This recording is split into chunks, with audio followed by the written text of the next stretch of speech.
پنج تا میخوام صبح تا بیگار خانه بشی ببین سر یک دفعه پشت بیگار بشیم که چی میشه.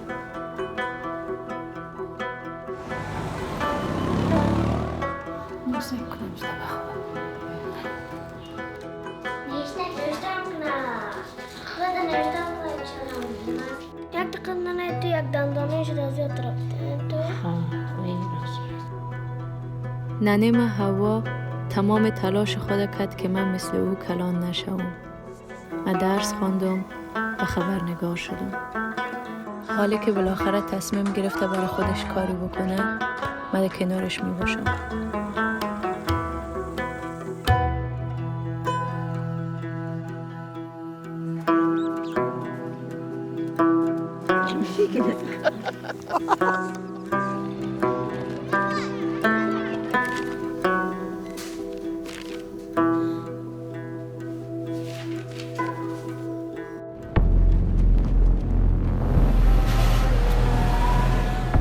فقط 5 دقیقه وقت داشتم تا تصمیم بگیرم و با عنوان یک زن خبرنگار در خطر بودم. من خوش شانس بودم که تانستم از کشور خارج شوم.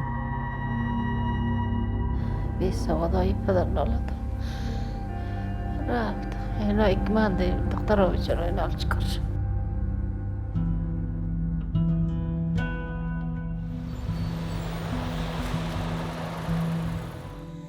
برای چی؟ نه جانم مقبوله برای ننه جان مقبوله.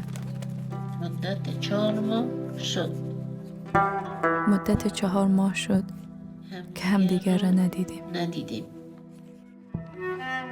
کاش برای وطن هیچ اتفاق نیفتاده بود. ولی باور دارم دلم روشن هست ولی باور دارم و دلم روشن است که به زودی همدیگر را میبینیم.